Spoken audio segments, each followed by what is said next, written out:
This is Rainy Night Horrors. Outside, the storm brews, and with it comes something darker.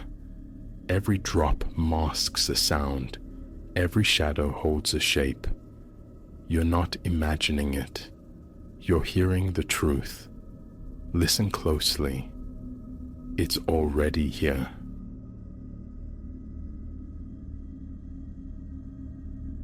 The grain of that ponderous oak door remains etched in my memory, the first time my palm rested upon its ancient, unyielding surface. It was late afternoon. The sun's departing slant cast long, skeletal shadows, making the cathedral's fractured stone facade seem impossibly weathered, a ruin dreaming of its former glory. All my life, I, Elias, had passed this edifice, its gates invariably chained, its lancet windows like vacant eyes. Yet on that particular day, inexplicably, the front gate hung ajar, a dark invitation. A tremor ran through me, my heart knocking against my ribs. A man of faith. Always, the pull from within felt undeniable, a siren call I couldn't rationalize or resist. Scarcely thinking, I leaned my weight against the door. Its hinges uttered a groaning protest, a sound like disturbed bones. Questions swarmed my mind, a frantic buzz beneath the surface. Calm, but my feet carried me forward. The instant I crossed the threshold, a sepulchral chill clasped me, the air thick with disuse, stale as a forgotten crypt. Neglect lay upon everything like a shroud. Dust mantled the pews in thick gray velvet. Some benches were ravaged, sections gnawed away by decay.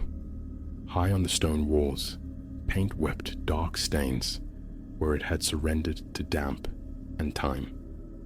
A phantom scent lingered, the acrid ghost of burnt wax mingled with petrified incense, weaving a strange disquietude through the silence.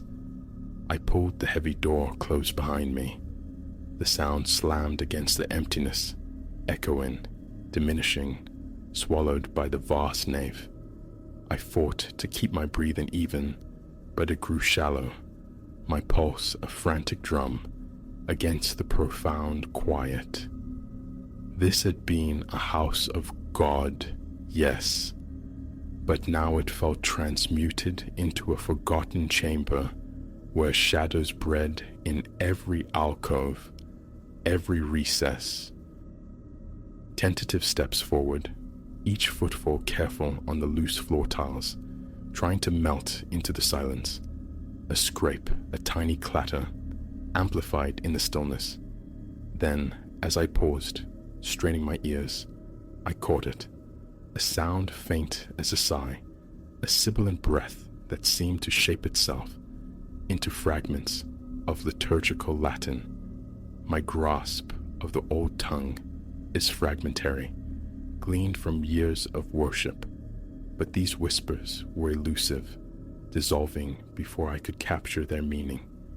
They seemed to emanate from nowhere and everywhere at once, distant yet intimately close. My gaze swept the cavernous space, utterly deserted. The echo faded swiftly, leaving me to wonder if I'd imagined it, perhaps a trick of the drafts sighing through unseen cracks. My eye fell upon a smaller side door, half hidden in shadow, promising passage into a narrow corridor. This artery of the building lay in deep gloaming, lit only by the skeletal remains of shattered sconces high on the walls. Flanking the passage were portraits of saints and martyrs, their frames leprous with decay, their visages veiled in soot and time. Here, my footfalls detonated, each step unnaturally loud in the confined space. I squinted, trying to discern the features in the paintings, but the gloom rendered them anonymous, accusatory shapes. I pressed on until the corridor opened into what might have been a side chapel, or perhaps an area dedicated to confession. Several dark wood confessionals stood sentinel against one wall, their doors askew, hanging drunkenly from tortured hinges. The air hung thick and rank with mildew. The very wood seemed to groan under the weight of years with every slight shift I made. My skin prickled, turning clammy despite the warmth of my jacket, and an involuntary shiver traced its icy path down my spine. Leaning closer, I peered into the shadowed recess of one confessional. The penitent's seat was violated, its fabric torn, revealing horsehair stuffing. On the narrow shelf lay a scatter of brittle, watermarked pages. Some were so faded the ink bled into obscurity. Others bore Latin phrases I recognized. Domen, miserere. An unexpected wave of profound trespass washed over me, the feeling of stumbling upon secrets meant to remain buried. Behind the broken kneeler, tucked away, was a small sheaf of notes. My fingers were unsteady as I reached for them. I smoothed one open, reading lines that spoke of sightings near the main altar. A luminescent form, observers called it. The notes chronicled sudden, phosphorescent bursts of light, disembodied plain song drifting through the nave, the unnerving sensation of unseen footfalls pacing the aisles when the church was empty. One entry bore a date from decades past, penned in a shaky, desperate hand. Another recounted hearing voices in the oppressive darkness, whispers that echoed private failings, sins dragged forth into the accusing silence. My throat constricted. A primal urge screamed at me to replace the papers, to flee this place of decaying secrets, but a morbid fascination warred with instinct, rooting me to the spot. I read on. Recurring themes emerged, a presence within these walls that possessed uncanny knowledge, divining confessions before they were uttered.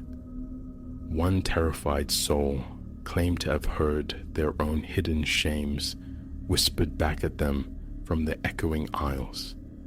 Another described the phantom brush of something against their shoulder during solitary prayer.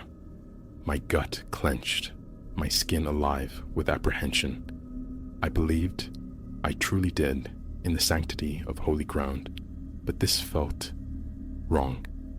Not the serene hush of the divine, but something invasive, predatory, charged with an unseen voltage I couldn't comprehend.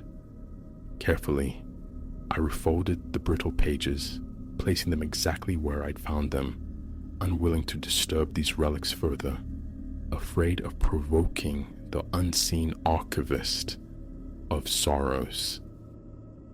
Deeper I went, crossing the nave once more, navigating the treacherous flagstones underfoot. Every scuff, every dislodged pebble reverberated through the immensity, and the whispers returned, no longer singular, but a chorus of sighs, seeming to breathe from the very plaster and stone around me. I stopped dead, held my breath, listening with an intensity that strained my ears.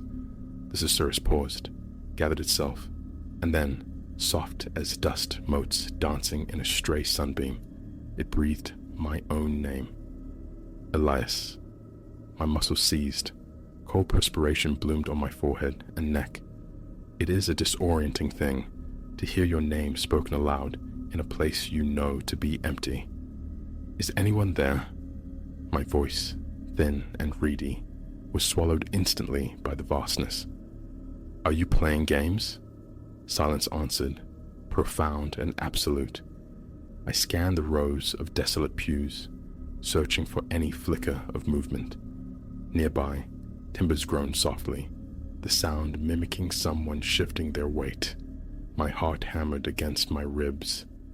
Instinctively, I dropped behind a solid oak pew, peering between the carved slats, nerves screaming. Nothing, only dust and dereliction met my gaze.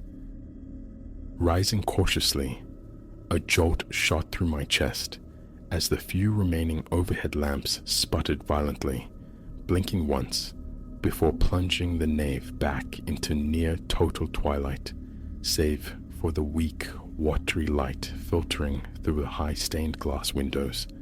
In that sudden deepening of shadow, the plain song swelled again, clearer now. I felt compelled onward, drawn down the central aisle towards the sanctuary. The altar itself stood draped in grime, the once white linen cloth now a dingy grey shroud. Tall, tarnished candle holders listed at precarious angles. The silence here felt different, heavier somehow, a suffocating pressure building in my ears. Reaching out, my hand grazed the altar's surface. A film of grit clung to my fingertips. The stone beneath was frigid, rough to the touch. Then the whispers intensified, coiling around my name, weaving it with Latin imperatives. Confiteor, penitentium, confess, repent. My throat tightened, locking words away. Abruptly, an impossible draft swirled through the sanctuary, cold and strong enough to stir my clothes. Though the great door behind me remained shut, the high windows sealed. A glacial touch brushed the nape of my neck. I spun around. Near the last pew, where shadows pooled thickest, a phosphorescence coalesced. A flicker, lasting less than a heartbeat, yet its shape was disturbingly suggestive of a human form. I froze, paralyzed, every nerve alight, the hair on my arms prickling. My legs turned to water. I stared at the spot where it had been, breath held captive in my chest until my lungs burned. Nothing more appeared. My mind raced, a frantic collision of impulses. Flight urged one way. A desperate, gnawing fascination pulled another. Closing my eyes tightly, I offered a muttered plea for clarity, for strength. When I opened them again, the scene was unchanged. Ancient decay, profound emptiness, yet pregnant with an undeniable heavy presence.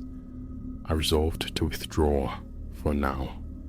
But even as I turned towards the door, I knew the return was inevitable. Something here had laid a claim, and the need to understand was a hook I couldn't dislodge.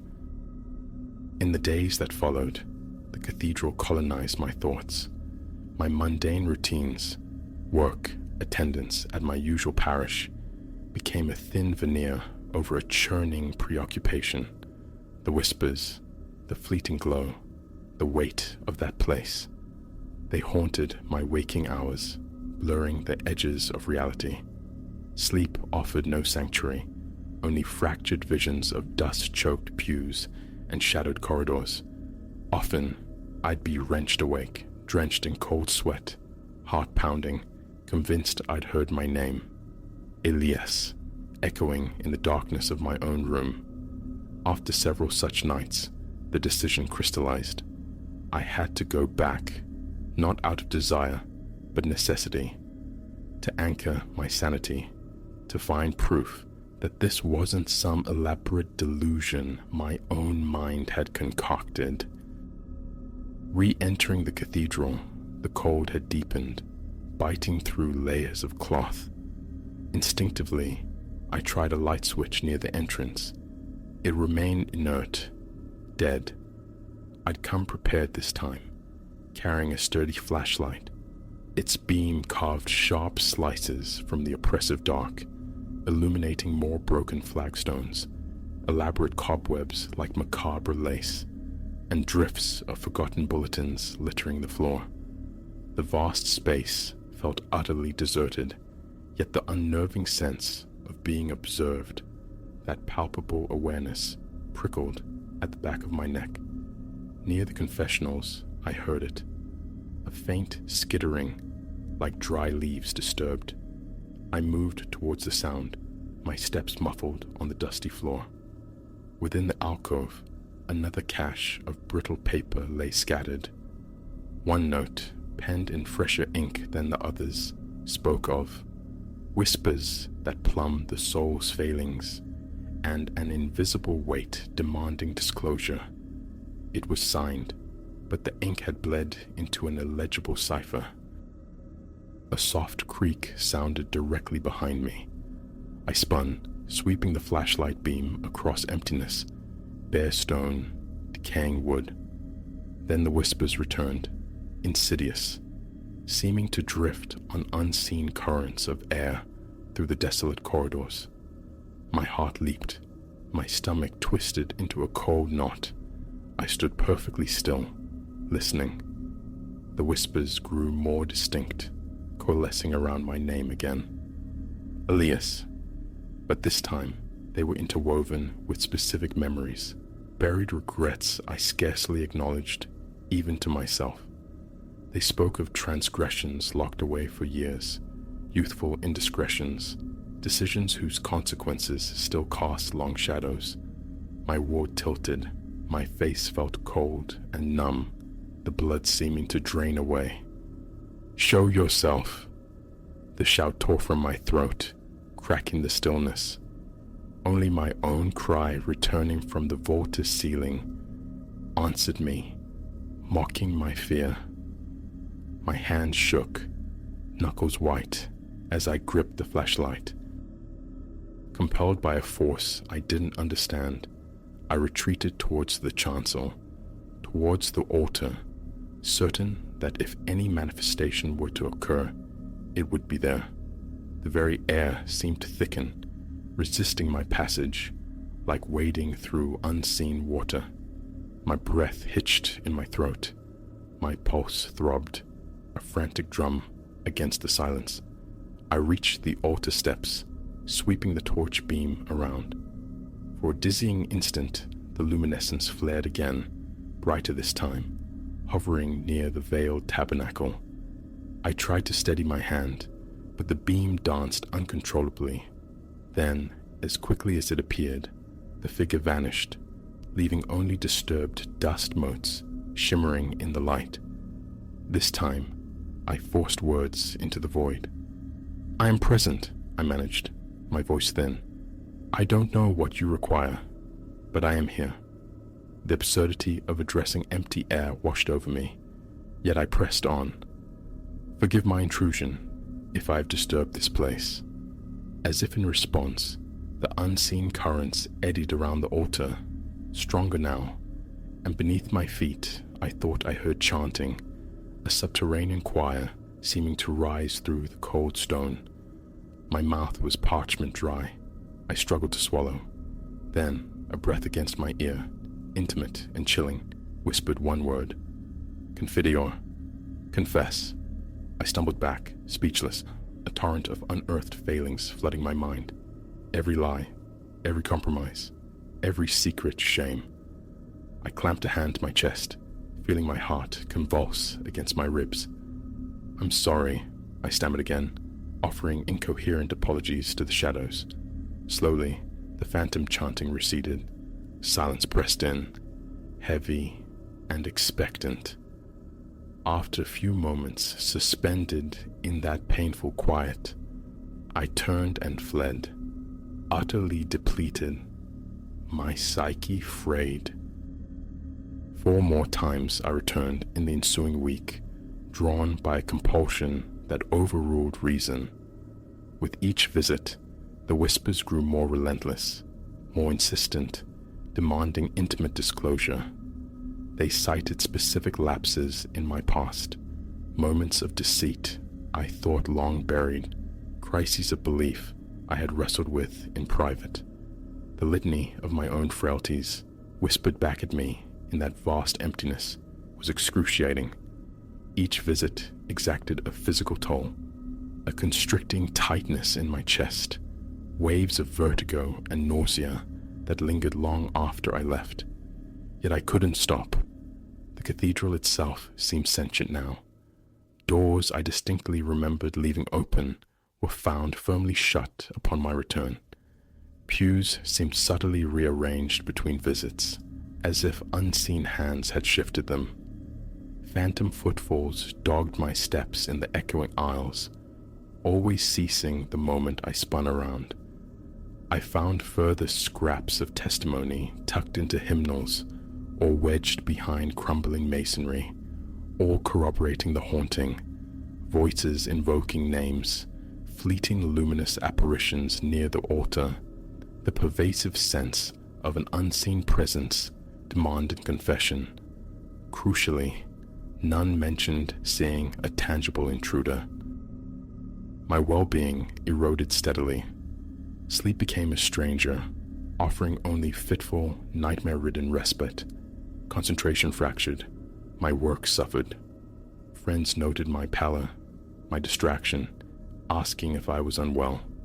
I offered flimsy excuses about a lingering cold, unwilling, unable to articulate the truth.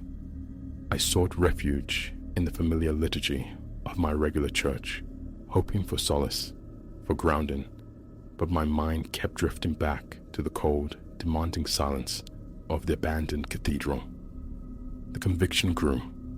A presence dwelt there, ancient and aware, one that preyed on human frailties, feeding on guilt. I resisted superstition, told myself I wasn't a man prone to seeing signs, yet the evidence of its effect on me was undeniable. I resolved then on a final confrontation. One last visit. I would unburden myself completely, offer whatever catharsis it demanded, and then sever the connection for good. I entered again as dusk bled through the high windows, choosing the fading light over the absolute dark of night. The cold was immediate, profound, seeping into my bones despite the heavy jacket I wore. Shadows pooled deeper than before, swallowing the familiar shapes of pews and pillars. I advanced to the altar, the focal point of this strange haunting, and planted my feet before it, forcing myself to look straight ahead at the grimy cloth and listing candle holders. I began to speak. My voice trembled initially, but gained a desperate resolve. I unburdened myself of everything, every transgression I could recall, every flicker of doubt that had ever troubled my faith, every secret failing that weighed upon my soul. It was not eloquent. It was a raw inventory, stark and unadorned. My palms were slick with sweat. My knees threatened to buckle under the strain. As the words tumbled out, the plainsong erupted around me, louder than ever before, swirling, seeming to emanate from the very air. My ears filled with the resonance, a disorienting wall of sound. Every muscle in my body locked taut. The air pressed down like a physical weight on my shoulders. Yet, I pushed through the litany, forcing myself to continue, to confess it all. The cacophony crested, roared, and then ceased utterly. The silence crashed in, absolute and shocking in its suddenness. And there, directly before me, the luminescence fled, more brilliant now than I had ever seen it, almost blinding. My eyes stung from the intensity, refusing to blink. Then it dissolved, vanishing back into the gloom. In the echoing quiet that followed, I felt a slow easing in my chest, as if a tightly wound knot had finally begun to unravel. The whispers were gone. I listened intently, hearing only the ragged sound of my own breathing. The chill remained, palpable and deep, but the oppressive awareness felt different now. Quiescent, perhaps even satisfied. Slowly, deliberately, I retreated down the aisle, resisting the primal urge to look back over my shoulder. I emerged into the fading twilight and pulled the great oak door shut with a heavy, final thud. Since that day, I have not returned. When I pass by now, the gate is always secured, the windows stare blankly, and the cathedral slumbers, appearing as derelict and forgotten as ever. Whether its phantoms still trouble others drawn to its decaying majesty, I cannot say. I only know that in confronting the shadows within myself, the voices lost their power over me. Yet, passing near its walls still raises gooseflesh, a lingering chill, an undeniable sense of being observed from those dark windows.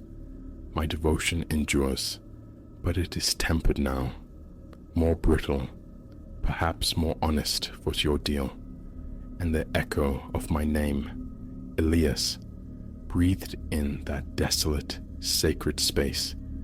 That sound remains indelible. I suspect it always will.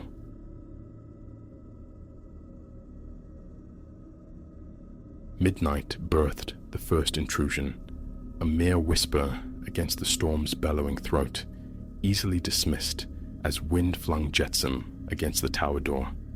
Yet the night deepened, and the timid tap-tap swelled, hardening into a demand, an insistent rhythm against the ancient wood.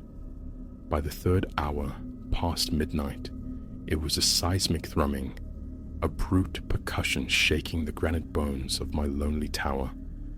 All the while, the tempest shrieked its dominion, rendering any mortal approach an absurdity. Descending the spiraling iron stair, lamp clutched tight, a conviction colder than the sea spray settled. Whatever supplicant awaited beyond the threshold, it bore no kinship to man.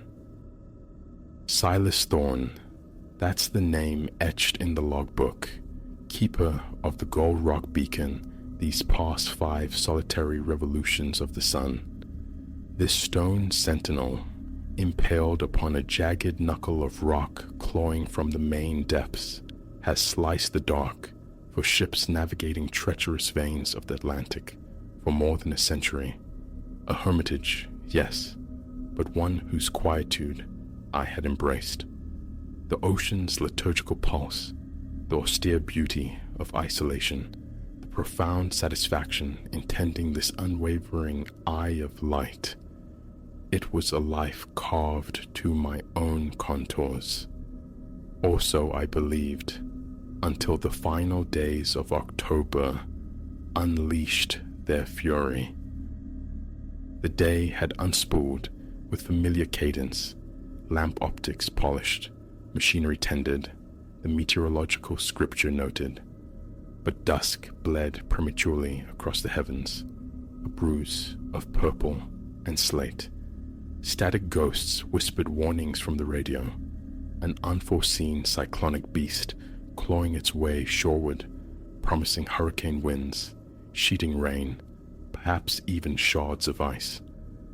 I cinched the tower tight, securing every vulnerability against the impending assault. Night fell, and the storm detonated. Rain hammered the lantern glass, driven horizontal by winds that screamed like banshees. The Atlantic heaved, throwing fists of spray high against the stone, salting windows far above the tide line. Ascending to ignite the great lamp, a familiar pride swelled. On such nights, this beam was the fragile thread between maritime souls and the abyss. I prepared for the vigil, strong coffee stemming, a dog-eared novel open. The storm provided its symphony, a chaotic orchestra of wind howl, rain drum, and the percussive thunder of breakers on rock, of violence almost tranquil in its sheer, overwhelming power. Then, piercing the tempest's chorus, a summons at the door. Faint, I dismissed it as phantasm. Who, in God's name, could traverse this maelstrom? The island, save for myself, was barren stone, the mainland, leagues distant. I sought refuge in my book, but minutes later it returned. 3 deliberate raps, swallowed almost instantly by the gale. Book lowered, breath held. I strained my ears. Silence, save for the storm's unending roar.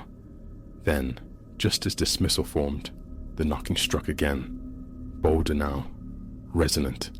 An icy serpent coiled along my spine. Utterly impossible. No vessel could survive that sea. No soul reach this rock. Had they managed, the radio would have sung its alert. It remained perpetually vigilant, especially in nature's wrath. Logic scrabbled for purchase. Storm-tossed wreckage striking the door. Some structural groan amplified by the wind's fury. But the hours bled away, and the knocking intensified, becoming a relentless cadence, a nomadic assault. Now the main door, now the rear portal, sometimes seeming to echo from the high lantern windows themselves. By 3 a.m., it was an inexorable, pounding heartbeat felt through the very flagstones beneath my feet. Unignorable, inexplicable. Terror and a gnawing curiosity wrestled within me. Primal instinct shrieked for stillness, for refuge behind stone and denial. Yet, a deeper compulsion, the need to confront the unknown, propelled me forward. My hand, trembling, closed around the weighty torch, its cold metal a small anchor in the surging dread. I started down the winding metal steps, each footfall echoing the assault from below. The pounding amplified with my descent, its vibrations traveling up through the soles of my boots, into my very bones. My pulse hammered a frantic counterpoint. My palm slicked the flashlight's grip. Reaching the heavy oak door, I paused, fingers hovering over the bolts. A flicker of duty. What if, against all odds, it was a soul in peril, a mariner flung ashore by the tempest? Could I condemn them to the storm's mercy? Drawing a ragged breath that tasted of salt and fear, I threw the bolts back and hauled the door inward. The storm lunged, a physical blow that staggered me, driving needles of rain and atomized seawater into my face. Shielding my eyes, I thrust the flashlight's beam into the roaring dark. Empty. The small, wave-battered landing, void. I swept the light's pale blade across the glistening, tormented rocks sloping towards the sea. Nothing stirred but the elements in their Quang Luan. A wave of relief washed through me, potent and swift, only to be immediately submerged by bewildered uncertainty. If no one stood there, what monstrous hand had delivered that summons? It was then, at the furthest reach of the lamp's illumination, down where the churning surf clawed at the shore, that I perceived it, a silhouette, stark and unnervingly still against the storm's frantic motion. I blinked, convinced it was a trick of spray and shadow, but the form held, tall, gaunt, draped in something resembling a long coat that writhed like kelp in the gale. Its countenance remained shrouded in impenetrable darkness. "Hello!" I shouted, the wind tearing the word from my lips. "Are you in need of aid?" The figure offered no reply, no gesture. It simply stood, oriented towards the tower, towards me. A profound disquiet, cold and heavy, as dredged anchor chain, settled in my gut. Something was fundamentally awry. As I recoiled, intending to bolt the door and raise the alarm via radio, the figure stirred. A single arm lifted, skeletal fingers extending, pointing directly at my position high in the tower's entrance. Then, defying all physics, all sanity, it began to advance. not scrambling over the treacherous rocks, but gliding impossibly straight towards me upon the boiling surface of the sea itself. With a strangled cry, I slammed the massive door shut, my heart battering my ribs like a trapped bird. This was illusion, surely, a waking nightmare born of solitude and storm fever. Yet, even through the dense oak, the sound reached me. Footsteps, measured and unhurried, squelching up the stone path from the shore. And then the knocking resumed, no longer diffuse, but concentrated, a direct assault upon the barrier before me. Slow, ponderous impacts, each one resonating through the tower, dislodging motes of ancient dust from the ceiling overhead. I stumbled backwards, mind fractured by disbelief and terror. What manner of thing was this? What was its purpose? The relentless pounding escalated, each blow threatening to splinter the wood, the very frame vibrating violently. Reason abandoned, I spun and fled, scrambling up the spiral staircase, iron steps ringing under my frantic ascent. I didn't pause, didn't dare look back, until I burst through the hatch onto the narrow gallery encircling the great lamp itself. Here, the gale raged unchecked, whipping rain and spray against my face. Clutching the iron railing, knuckles white, I forced myself to look down. The entrance door gaped open to the darkness below, and from it an aberration emerged. Even from this height, its inhumanity was starkly apparent. Its motion possessed an unnatural fluidity, its limbs elongated, distorted. It paused at the tower's base, then slowly, deliberately, tilted its head upwards. In the intermittent flashes of distant lightning, I glimpsed pallid, bloated flesh, like that of a drowned man long submerged. Eyes, twin points of eerie, phosphorescent green, fixed upon me. A mouth stretched impossibly wide, revealing rows of needle-sharp teeth. One grotesque arm, impossibly long, lifted again, finger aimed like a verdict. Then it began to ascend, not via the internal stairs, but clinging to the sheer stone face of the tower, scuttling upwards with the swift, repulsive gait of an enormous arachnid. I was paralyzed, rooted by a horror that turned my blood to ice. Closer, it scuttled, closer, and the wind carried shreds of its voice, a sickening sound, like water churning over sharp rocks, yet somehow coalescing into speech. "Keeper," it rasped, the sound seeming to scrape against the inside of my skull. "Your vigil ends." In that instant, the old tales, the half-whispered warnings from weathered fishermen I'd always dismissed as sea salt folklore, crashed into me with the force of truth. We were not mere tenders of the light. We were sentinels, guardians posted against abyssal horrors drawn to the beacons, entities that perceived our unwavering lights not as guides, but as defiant challengers. And sometimes, the legends whispered, these things surfaced to claim the towers, to supplant the keepers. As the creature hauled its grotesque form onto the gallery floor, its dripping limbs scrabbling for purchase mere feet away, resolve solidified within me. I was Silas Thorne, keeper of Gull Rock Beacon. This was my post, my duty. Turning my back on the horror, I faced the magnificent lens, its beam still slicing bravely through the tempest. With a silent plea for forgiveness to any vessel navigating by its grace, I reached for the main switch and plunged the tower, the island, into absolute darkness. The aberration froze, its phosphorescent eyes blinking in the sudden void, a flicker of disorientation in its posture. Seizing the moment, I lunged past it, back towards the hatch and the spiraling descent.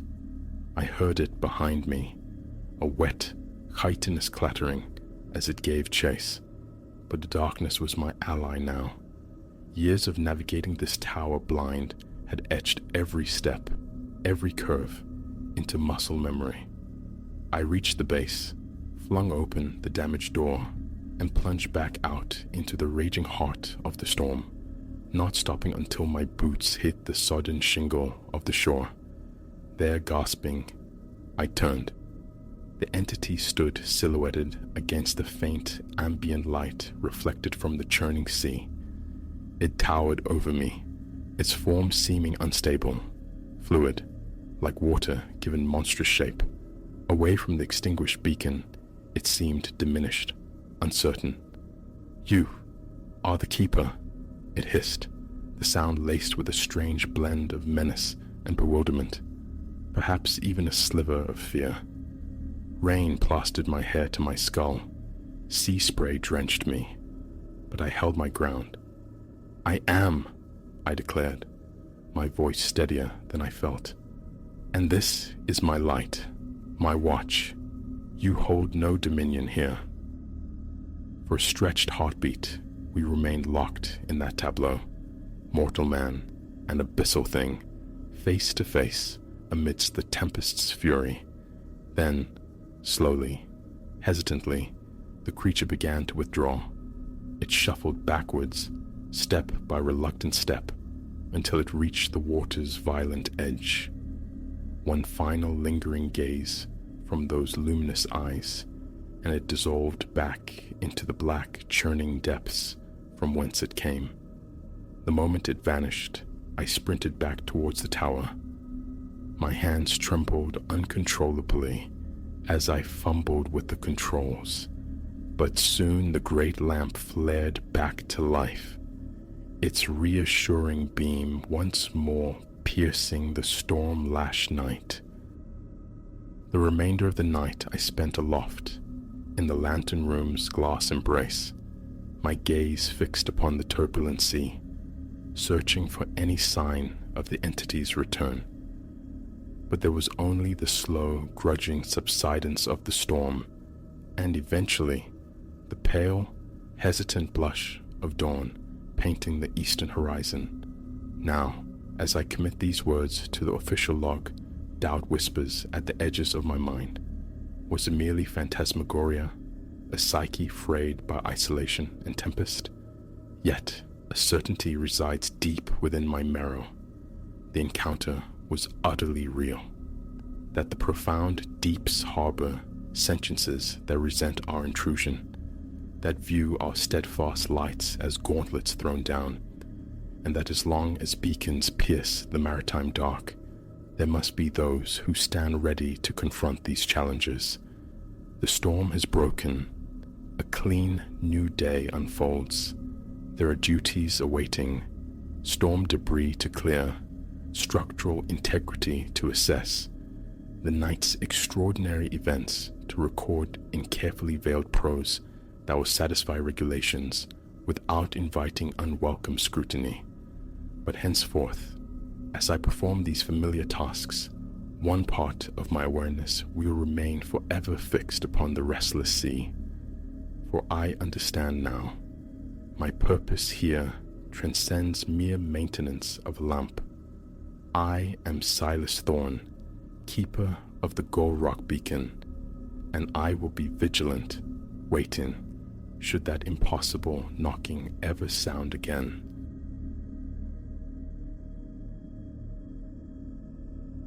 The memory clings, sharp as broken glass. My second night adrift in that cavernous old apartment building, the hallway outside my door breathing its first secret. Unpacking had consumed the daylight hours, a futile attempt to impose order on the echoing space. Exhaustion gnawed at me. All I craved was the balm of quiet. Whispers of the building's peculiarities had reached me, tales I'd waved away as folklore spun from old timbers and whistling drafts. Yet, when those footfalls materialized, slow, measured, impossibly close, a primal current shot through me, raising the fine hairs on my arms to attention. Instinct propelled me from the sofa, ear pressed flush against the cool wood of the door. Silence descended upon the corridor as the steps receded, yet the air remained charged, thick with an unsettling residue. Not even 2 full days, and the place had already sunk its hooks into my nerves. My mind, a fortress built on reason, seeks earthly explanations. I don't chase phantoms. That initial night, I wrestled the sound into the shape of a neighbor returning late. A flimsy shield, however, as logic pointed out the floor's only other occupant, Elias, was absent. He'd mentioned a week-long trip just the day before, a detail that snagged uncomfortably in my thoughts before I forcibly smoothed it over. Sleep, I decided, was the only sensible retreat. Ignore it. The building itself was a relic, its corridors lined with vintage wallpaper, whose patterns had faded into Rorschach blots under the weak glow of antique fixtures. Floors groaned underfoot, broadcasting every shift in weight. My apartment, though, possessed a certain dilapidated grandeur. Lofty ceilings, windows like vacant eyes staring out onto the city. Patches of paint curled away from the plaster, revealing layers like archaeological strata, and enigmatic stains bloomed on the walls, ghosts of incidents long past. I elected not to dwell on these imperfections. The rent, blessedly low, was the anchor for my decision to stay. Night, the third, unwrapped a new layer of strangeness. Midnight was approaching. I sat bathed in the television's flickering blue light, numbly cycling through channels, when a sudden, violent thud resonated from the floor directly above. A vacant unit, according to the lease. I thumbed the mute button, straining to listen. Another impact, followed by a grating rasp, like heavy furniture being dragged across bare floorboards. A knot tightened in my chest.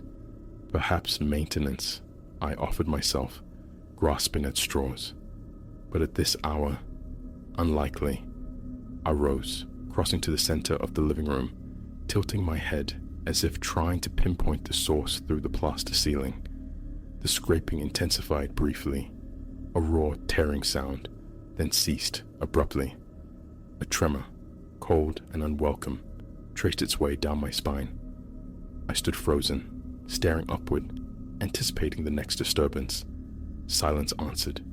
My pulse hammered against my ribs, palms slick with sweat.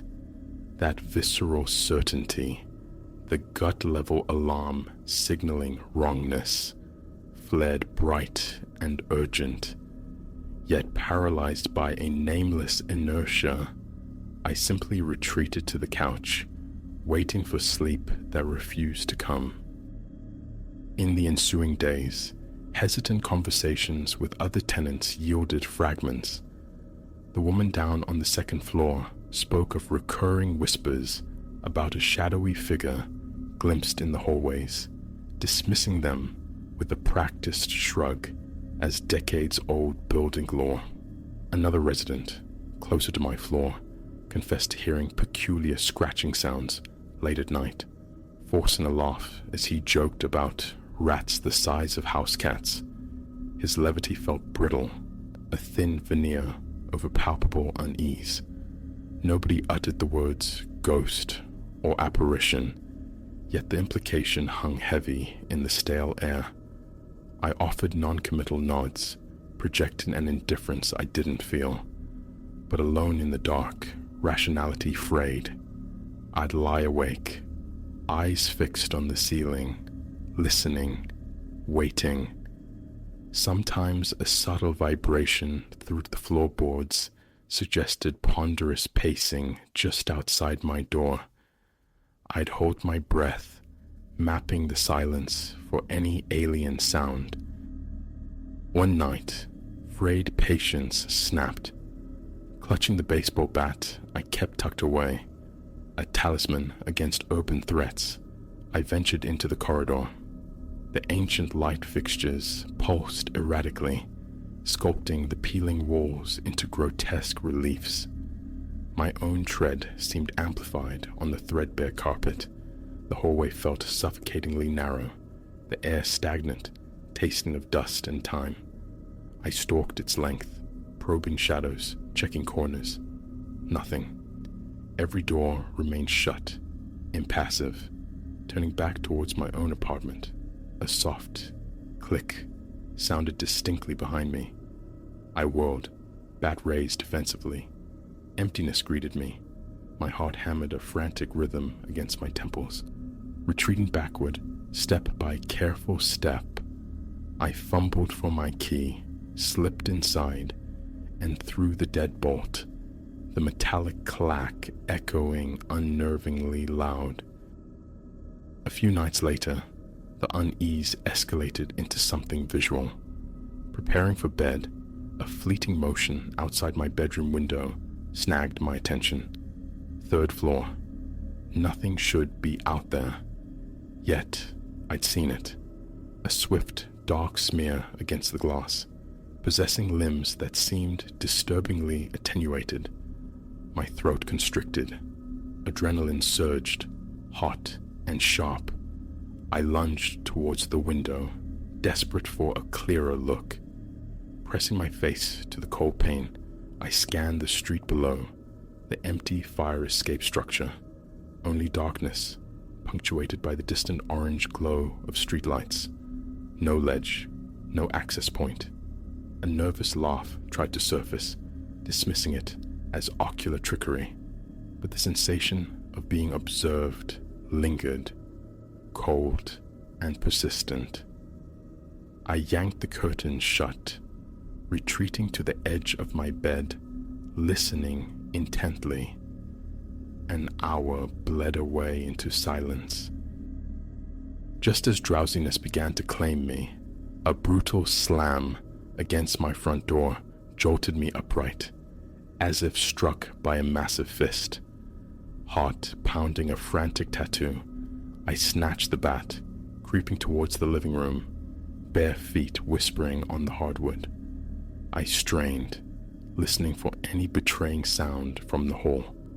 Flipping the light switch, I blinked against the sudden glare. For a long minute, I stood poised, bat held tight, waiting for a follow-up.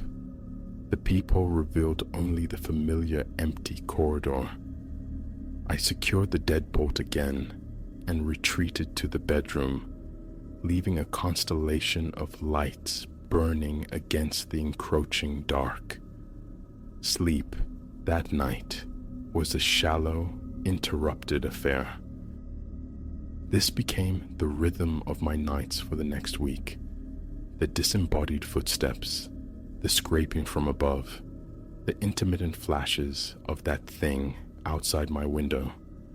Always peripheral, never fully revealed, yet each glimpse deepened the pervasive sense of dread, the chilling conviction that I was witnessing something fundamentally wrong, something that twisted the established rules of reality. My rational mind fought a losing battle against the burgeoning horror. Around 2 a.m, spurred by a desperate need for proof, I decided to document. I positioned my phone on a small tripod in the hallway, angled to capture both ends of the corridor. Retreating inside, I left the door slightly ajar, monitoring the feed from my living room couch.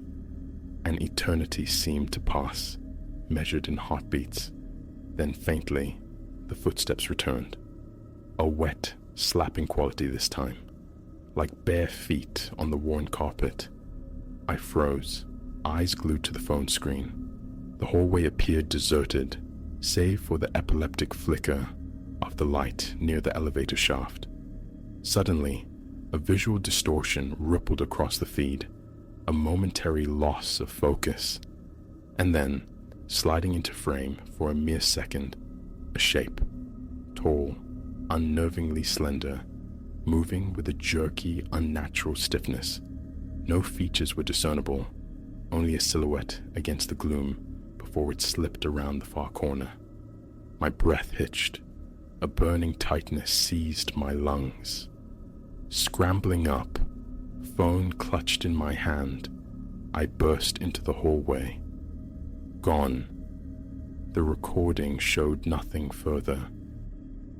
That fleeting video clip became an obsession, a source of spiraling fear. I replayed it endlessly, magnifying, searching for glitches, for shadows playing tricks. But the form was undeniably humanoid, yet disturbingly off. Elongated limbs, the head tilted at an unnatural angle. Logic offered explanations. Lens flare, digital artifacts, but my gut screamed otherwise. The whispered stories surfaced, spectral remnants, entities that wore stolen shapes. I had no name for it, only the terrifying certainty of its presence and the cold dread it inspired. When Elias returned from his trip a few days later, I cautiously shared my experience, showing him the clip. His initial chuckle died when he registered the genuine fear etched on my face. He then confided his own encounter from months prior. Waking abruptly in the dead of night to see a tall shadow looming in his bedroom doorway.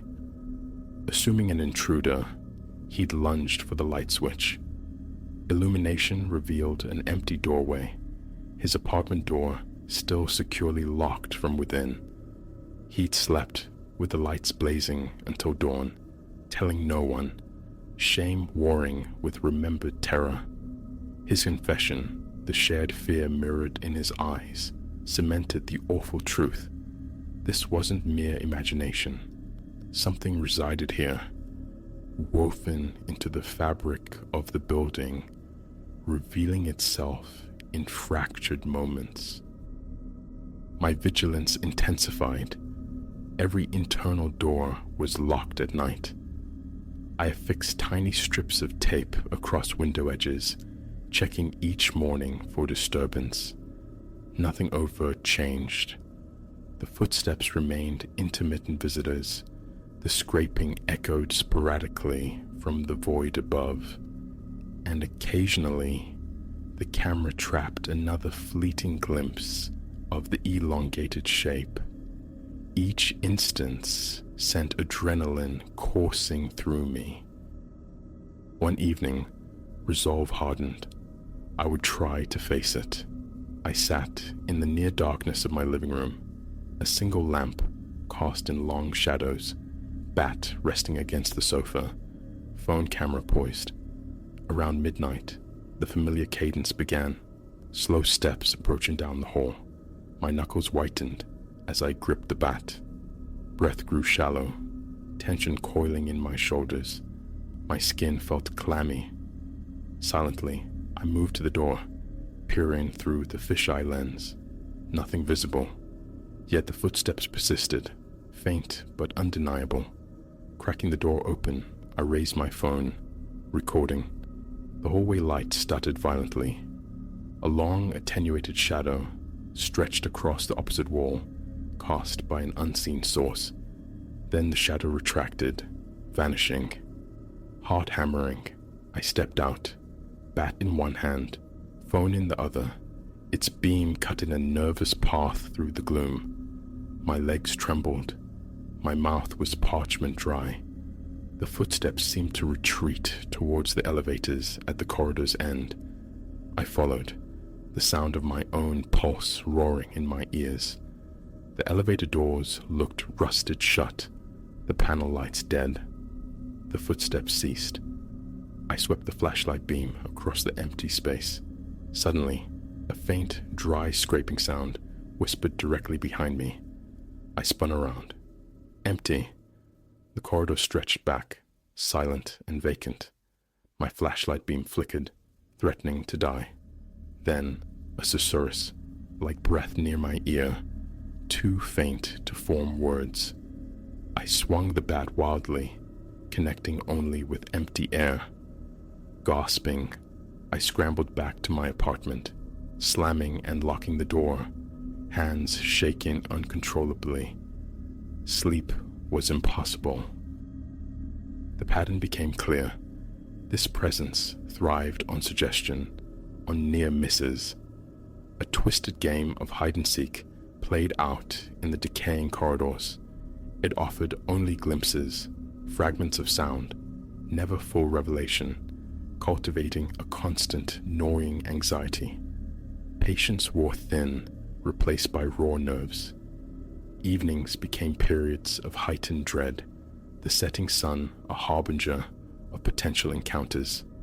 My sleep schedule inverted, fitful dozing during daylight hours, hypervigilance consuming the nights. A conversation with the building manager, an elderly man seemingly fused to the place, proved fruitless. He acknowledged past tenant reports with a weary shrug, emphasizing the lack of concrete proof. Old building, got its quirks, he'd mumbled, deflecting, steering the conversation toward mundane matters of upkeep. I left his office feeling adrift, unheard. It seemed the building's inhabitants chose either willful ignorance or a resigned acceptance. That very night, the footsteps returned, bolder than before, pacing directly outside my door. Back and forth, back and forth. I stood rigid in the living room, phone recording, lights blazing, bat within reach. My breathing felt constricted. The pacing continued for a full minute, then paused. Abruptly, the doorknob rattled violently. A strangled gasp escaped me. I aimed the phone at the door, sweat trickling down my spine. The rattling stopped. Silence pressed in. Tentatively, I approached, pressing my ear to the wood. A faint, dry scratching commenced, like fingernails dragged across the grain. My heartbeat thundered. My hand trembled as I held the phone steady. The scratching ceased after a few agonizing seconds. I checked the deadbolt again, its solidity offering little comfort. For what felt like an eternity, I stood there, braced for the next assault. Nothing. Later, the recording confirmed everything. The clear sound of footsteps, the metallic rattle, the insidious scratching. But the hallway camera showed only an empty, flickering corridor.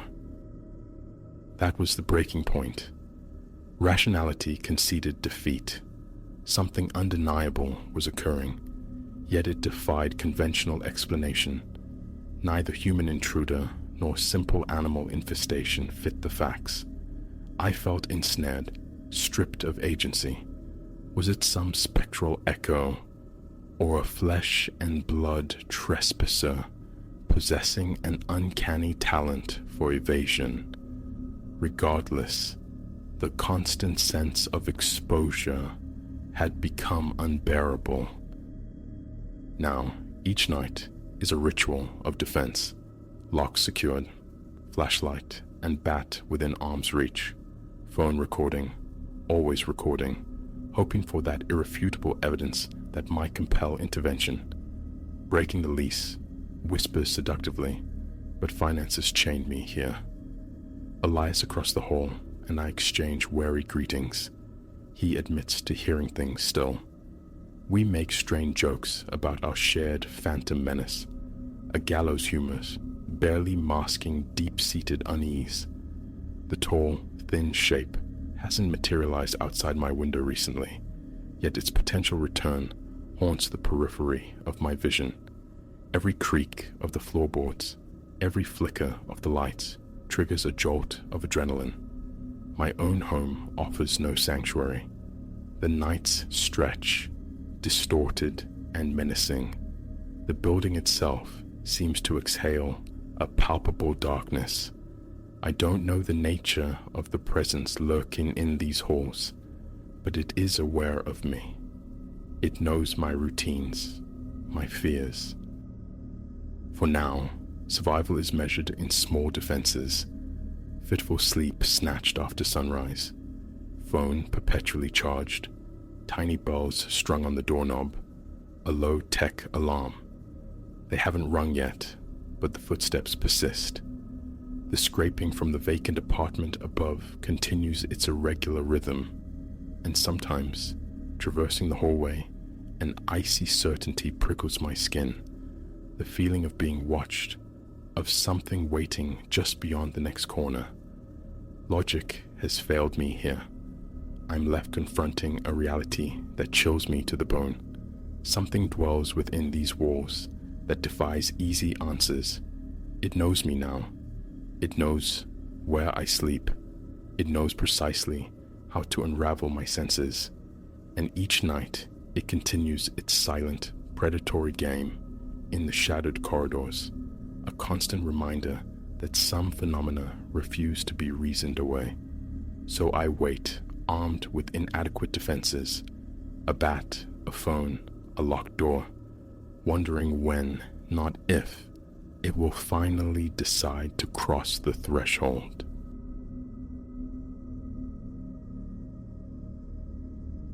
My feet have always sought solid ground, my mind the tangible fact. Shadows hold no terror for me, nor do I hunt for portents in the mundane drift of days. Yet, the undeniable strangeness unfurling within my own study forces a reckoning. It centers on the worn leather armchair, a relic of my father, Arthur. Of late, a sound breathes from it, a delicate exhalation, coinciding precisely with the moment my weight settles into its depths. Not my breath. I know the rhythm of my own lungs. This is an alien respiration, intimate and unsettling, as if the seat itself holds another occupant. The notion is absurd. The sensation profoundly more so. Attempts at a swift departure are met with a fleeting, phantom resistance, a pressure like unseen hands momentarily clasping my shoulders, urging me to remain. Stranger still, having deliberately pivoted the chair to face the blank wall one afternoon, I returned to find it swiveled precisely back, sentinel before my desk. The house stood empty, silent witness to this impossible repositioning. Logic offers no foothold here. What follows is an accounting, a chronicle set down primarily for my own sanity, perhaps arraying the incidents chronologically, starkly upon the page, will reveal some underlying structure, some thread of reason, or maybe articulating the bizarre will somehow diminish its power, rendering it less potent than the swirling unease it currently breeds within me. For now, I exist within an isolating anomaly, a narrative I hesitate to voice for fear of sounding utterly unhinged. The genesis traces back perhaps 4 weeks. This particular armchair has been a quiet fixture across the landscape of my memory. It resided in Arthur's sanctuary, his study, throughout my youth. After his passing, it became my inheritance, finding a new home in the analogous space of my own office. Initially, it was merely a familiar comfort, a tangible link to him. Its condition is far from pristine. The hide bears a cartography of cracks. The joints lament with a groan if I lean too far back. Yet its familiarity endures, a solid presence beneath me. For years, it served simply as that. furniture, a haven for reading or quiet contemplation after the day's demands. Then, roughly a month passed, the anomalies began. Ensconced within its embrace, absorbed in a sheaf of news reports, I registered the faintest sigh. My immediate assumption pointed inward, a breath unconsciously held, now released. But a dissonance followed. The timbre wasn't my own. I stilled, listening intently. Concentrating, I drew a shallow breath, exhaled with deliberate quiet. The sound was mine, familiar. The other had possessed a different quality, softer, almost spectral.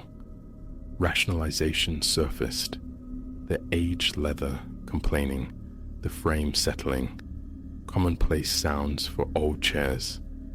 I attempted to dismiss it, yet an icy tendril traced my spine, the unnerving conviction of unseen company.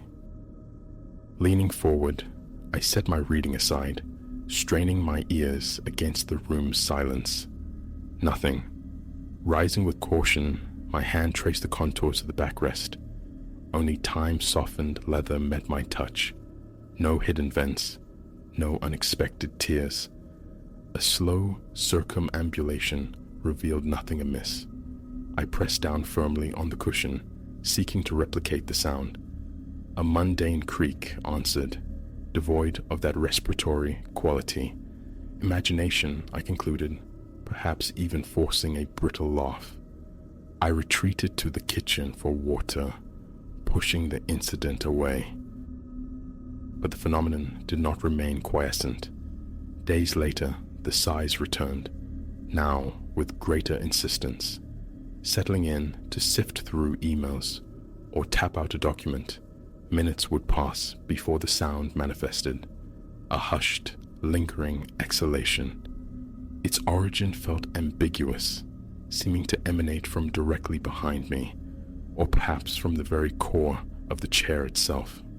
Occasionally, a subtle vibration accompanied it, a tremor against my back, as if the stuffing stirred faintly. I experimented, shifting my weight deliberately, but the sighs obeyed their own cadence, independent of my posture or stillness. A definite unease began to root itself within me. My office, typically a haven of focused quietude, desk, computer, bookshelves, the armchair angled in the corner, light slanting from the single window, felt subtly poisoned. The sighs fractured the tranquility. I found myself approaching the chair with a new tension, perching precariously on its edge, muscles coiled, perpetually poised for flight. This hypervigilance only amplified the anxiety. One morning, steeling myself to disregard the intrusions, I settled in with paperwork. The sigh came again, this time possessed of a startling clarity, less a whisper than a long, deep draught of breath, the sound of profound relief or contentment. Gooseflesh erupted across my skin. I froze. Instinct screamed to rise, yet for a sliver of a second, movement was impossible. A distinct pressure bore down on my shoulders, firm, insistent, like two hands pinning me to the seat. My pulse hammered.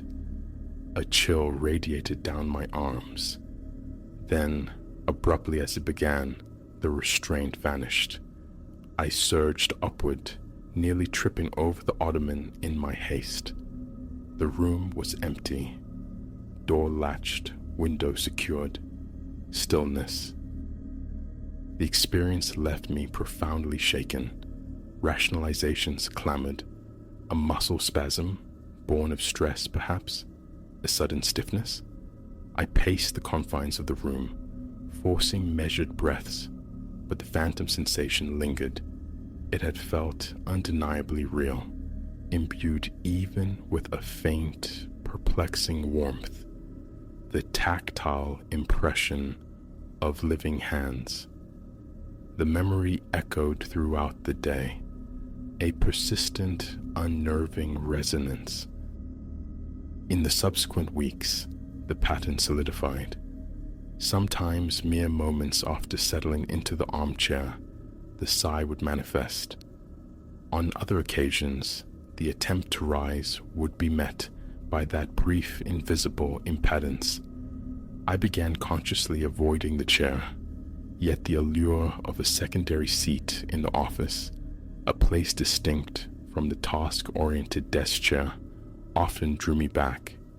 It aided my thinking, this change of posture, and so I would return, momentarily convincing myself of normalcy, only to be confronted anew by the sigh, its character shifting, sometimes weary, sometimes melancholic, occasionally akin to relief, and the accompanying visceral chill.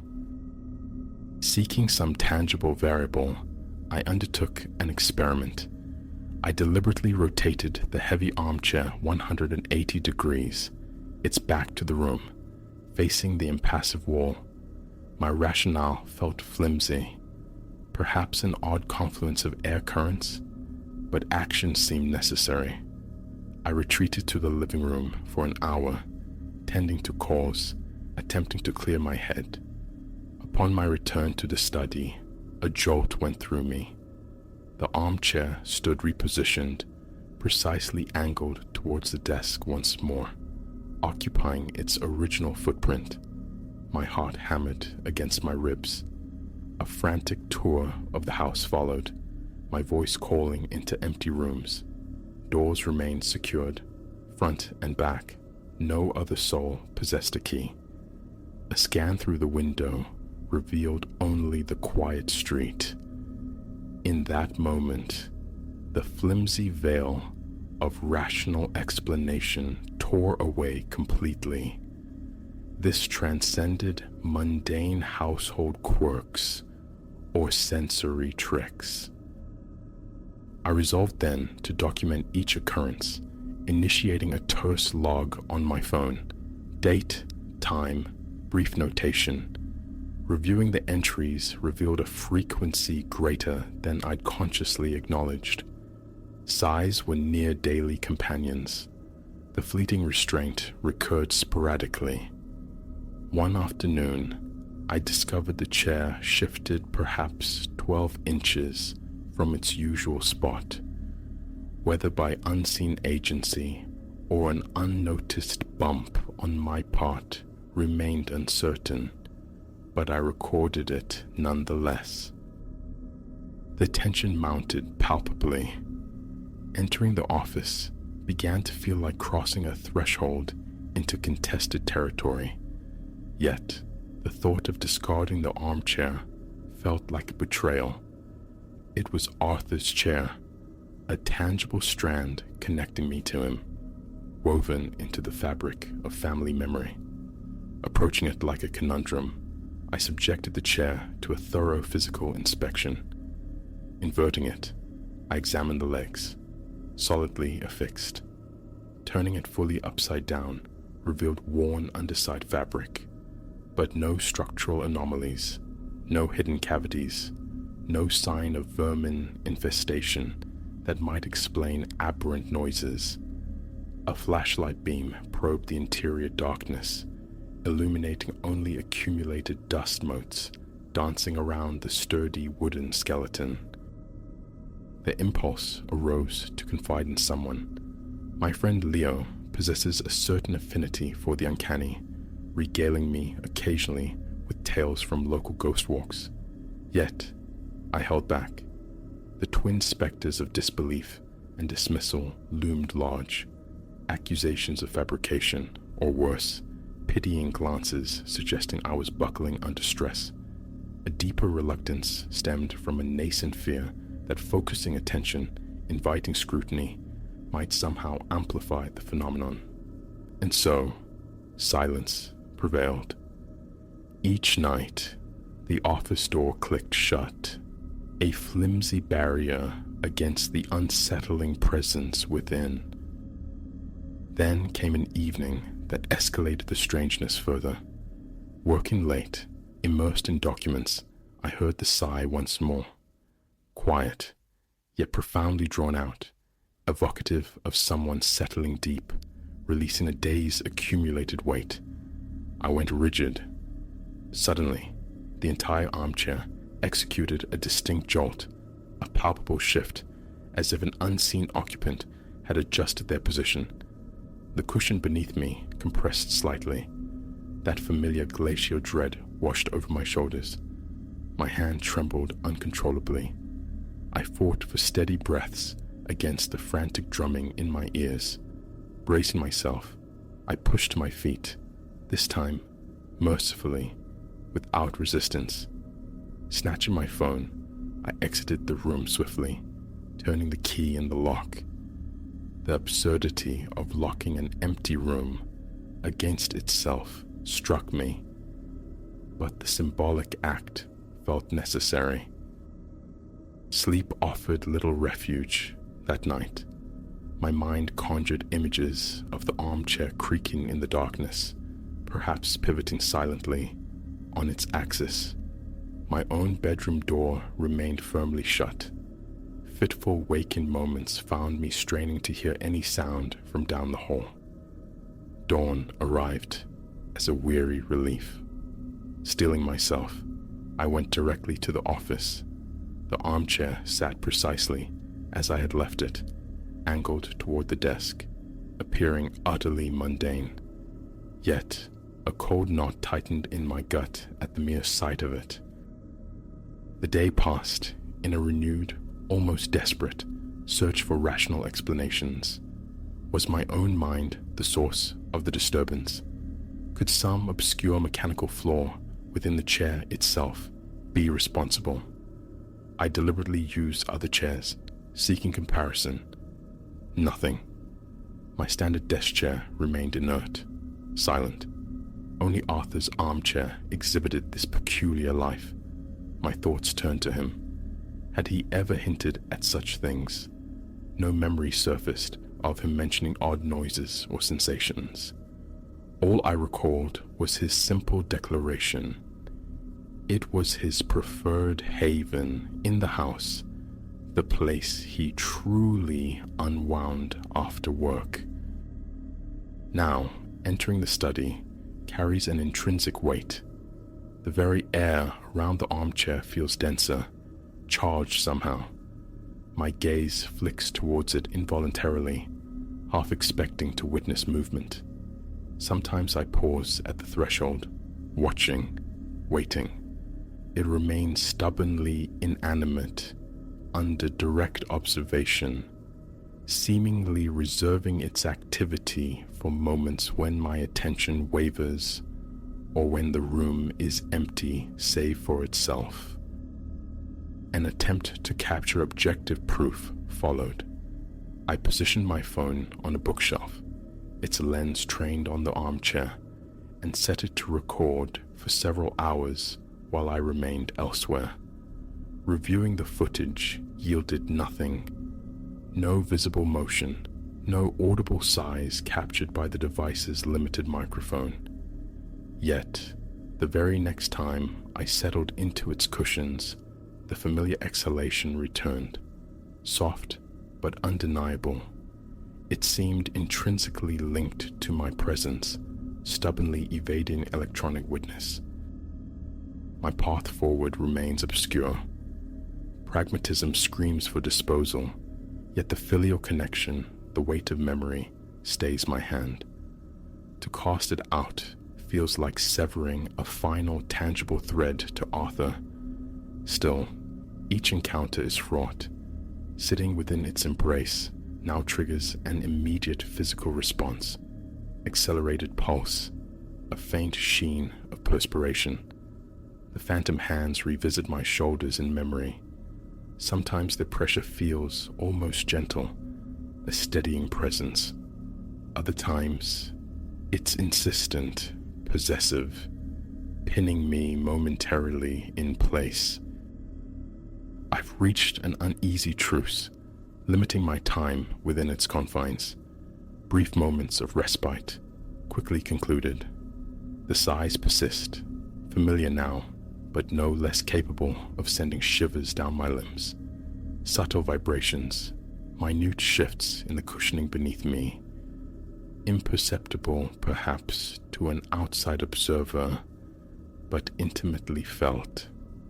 And upon rising, that fleeting, familiar counter-pressure, it no longer shocks, but the unsettling quality remains undiluted. The incident of the self-righting chair remains pivotal, the undeniable evidence that this transcends mere creaks and groans. Something within, or intrinsically connected to, this object demonstrably interacts with its environment, particularly in relation to me. The thought flickers. Could it be Arthur somehow? But the implications are too vast, too unnerving to entertain seriously. Ghosts, spirits, such concepts belong to a realm I instinctively resist. All I possess is the certainty of the inexplicable. Subsequent attempts to leave it facing the wall have met with the same result. Upon returning, it invariably faces the desk. I never witnessed the motion, only the outcome. Once, I even wedged a small block of wood beneath a caster, hoping to impede any subtle pivot. An hour later, the block remained precisely placed, yet the chair itself had subtly rotated back to its preferred orientation, circumventing the obstacle. The feeling was one of utter impotence. Feeling foolish, I even tried direct address while seated within it. "All right," I murmured into the quiet room. "If someone's here, could you perhaps cease the sighing?" Silence answered. Utter stillness. Then, the very instant my voice trailed off, a delicate breath ghosted past my left ear. Heat flooded my face. I shot upright, pulse thundering, a cold prickle seizing my hands. I gripped the armrests, half expecting a reaction, a tremor, anything. Nothing. The chair remained inert. I retreated, pulling the door shut with more force than intended. There is no neat resolution to impart, no denouement. I coexist with this phenomenon, day by unsettling day. The armchair remains ensconced in my study. The sighs continue their intimate performance. The fleeting resistance upon rising persists. The occasional independent repositioning occurs. I manage through avoidance, through minimization, yet the undeniable conviction of something present, something tied to that chair, never fully recedes. Its intent remains opaque. Is it seeking comfort, connection, or merely asserting its strange persistence? I cannot say. All I know is this: should you ever visit, expect a cautionary word before you settle into that particular piece of furniture. It deviates sharply from the norm, and pretending otherwise feels increasingly like a lie. This account encompasses the entirety of my experience thus far. An explanation eludes me, perhaps always will, but the reality of it, woven now into the fabric of my daily existence, demanded articulation. Perhaps one day, resolve will harden, and I will remove it, or perhaps it will simply continue its quiet respiration in the corner, a sighing enigma, until something changes. For now, my hope is simply that it remains within the bounds of the unsettling, never breaching the barrier into the truly unmanageable. That is the extent of it.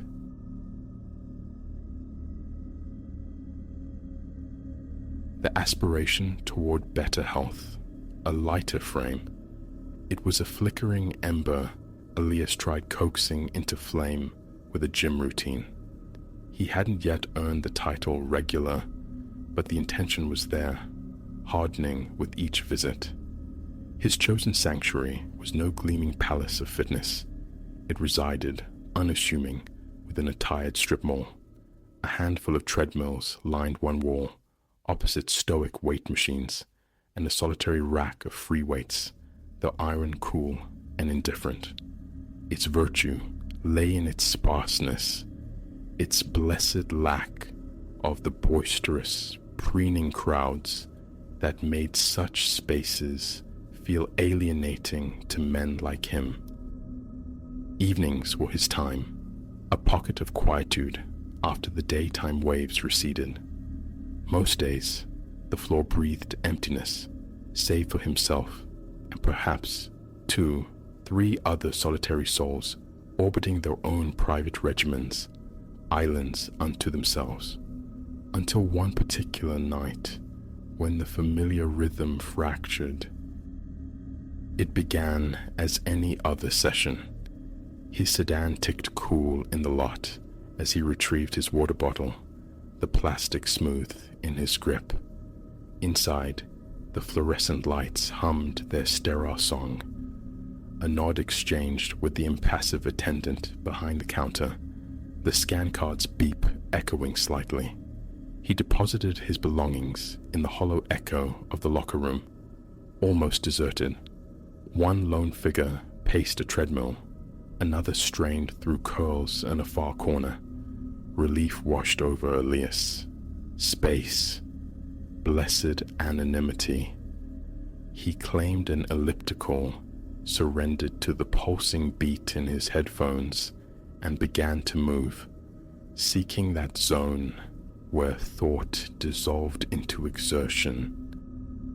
Perhaps 10 minutes melted away before peripheral awareness registered a new presence. The treadmill beside his now bore an occupant. A reflexive glance, brief, involuntary. A man, maybe mid-30s, dark hair framing a face etched with intensity. His build was solid, not the sculpted excess of a bodybuilder, but dense, contained power. His gaze locked forward, fiercely concentrated. Elias dismissed it, turning back inward, chasing the rhythm. Yet a prickling sensation persisted. Each time his own eyes drifted upward toward the wide mirror reflecting the room, he caught the flicker of the man's gaze sliding toward him. Not overt, just fleeting intersections, quick as synapse fire. He fought the rising tide of self-consciousness, labeling it paranoia. Surely, the man was merely surveying his surroundings, but the pattern repeated. Look up, meet that mirrored glance for a nanosecond, watch it dart away. The intrusion frayed the edges of his focus, his cadence faltering. What was the man's objective? Why him?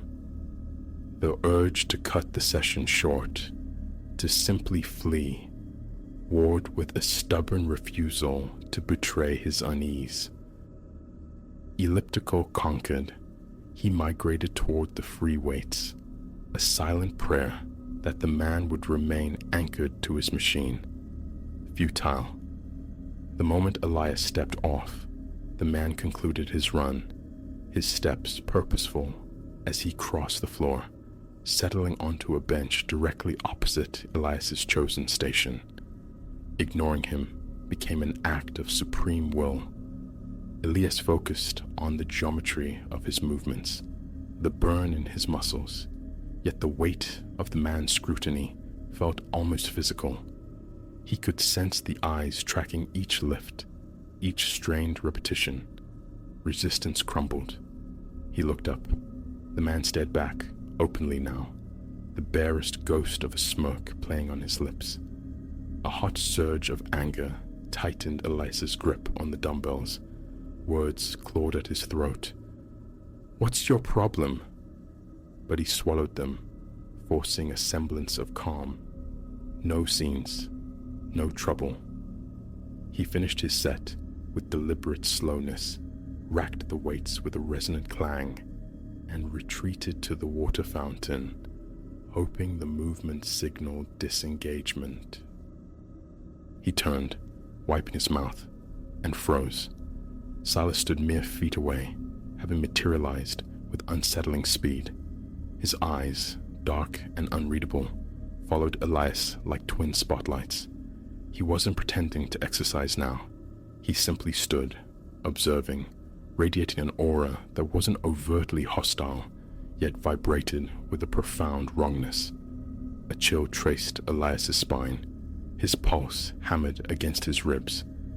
Taking a ragged breath, feigning normalcy, he walked, briskly now, toward the locker room. Escape seemed the only rational course. Grab the bag, exit stage left, before the strangeness curdled further.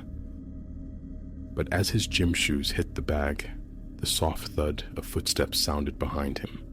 His gaze shot to the locker room mirror. Silas, framed in the doorway, watching. Again. Elias's heart leaped, a frantic bird against his sternum. His hands trembled slightly as he fumbled with his water bottle. Turning felt like conceding, like acknowledging the bizarre game being played, yet remaining passive felt impossible. He pivoted, forcing his eyes to meet the unwavering stare. "Can I help you with something?" The attempt at a steady voice, frayed at the edges. Silas offered no immediate reply, only that unnerving, almost smirk etching itself deeper. Then, his voice, low and resonant in the tiled space, a near whisper. "I just like watching." Nausea churned in Elias's gut, adrenaline flooding his system. Every primal instinct screamed, flight. He offered no response, denying Silas the satisfaction of a visible reaction. He snatched his bag, shouldered past the figure in the doorway, a brief, unwelcome brush of contact, and didn't slacken his pace until he burst from the locker room, striding rapidly toward the exit. No glance back, no farewell to the attendant. Out into the cool night air, into the anonymous safety of his car. He drove, knuckles white on the steering wheel, the rearview mirror a source of constant nervous checks. But the road behind remained stubbornly empty. Only him, swallowed by the darkness. Sleep offered little refuge that night. Closing his eyes summoned Silas's face, the smirk, the relentless observation, rationalizations, just a creep, an oddball who crossed the line, provided no comfort against the visceral memory of being tracked, of feeling like prey under that unwavering gaze. The following day dawned with a dilemma. Skip the gym, abandon the nascent routine. The thought rankled. Letting this stranger, this watcher, dictate his actions felt like surrender. Bolstered by a fragile defiance, he returned. He told himself Silas wouldn't be there, that it was a one-off aberration. The lie dissolved the instant he pushed through the glass door. Silas sat on a bench near the entrance, eyes fixed on the doorway, as if anticipating his arrival precisely at that moment. Their gazes locked. The smirk returned, identical, unsettling. Elias forced himself, through the motions of a workout, constructing a mental wall against the other man's presence. But Silas made it an ordeal. He shadowed Elias's path through the equipment, never intruding directly, never too close, yet always there. A constant peripheral awareness. Elias felt ensnared. The modest gym transformed into a claustrophobic stage for this silent, one-sided performance. Paranoia bloomed, insidious and sticky. Was Silas always there now, just beyond his line of sight? He risked a quiet word with the attendant, gesturing discreetly. Did he know the guy? The attendant offered only a shrug, a mumbled, "He comes in regular enough. Nothing unusual." But it felt unusual. It felt targeted, personal, a psychological game designed purely for Elias's torment. And try as he might to ignore it, the weight of being watched became an almost unbearable burden. One evening, the elastic tension snapped. Elias completed his final set, marched to the locker room, began packing with brisk finality. He turned to leave. Silas stood in the doorway, a solid, unmoving obstacle. Panic flared, hot and sharp. Elias scanned the room. Empty. Just the two of them, bathed in the stark fluorescent glare. "What do you want?" The question ripped out, voice trembling but laced with desperation. Silas regarded him, the smirk unwavering, his composure absolute. "I told you," he repeated, the words calm, almost gentle, magnifying their inherent menace. "I just like watching." Elias didn't wait for more. He surged forward, pushing past Silas, shoulder bumping solid muscle, a jolt of unwelcome proximity. He didn't stop running, metaphorically, until he was outside, gulping the night air, his heart a painful drum against his ribs. He never set foot in that gym again. The memory of those doors, the possibility of encountering Silas, the phantom sensation of his eyes. It was too much. Months dissolved, seasons turned, yet the feeling lingered, a persistent echo in the quiet moments. The unsettling conviction that somewhere Silas was still watching, waiting.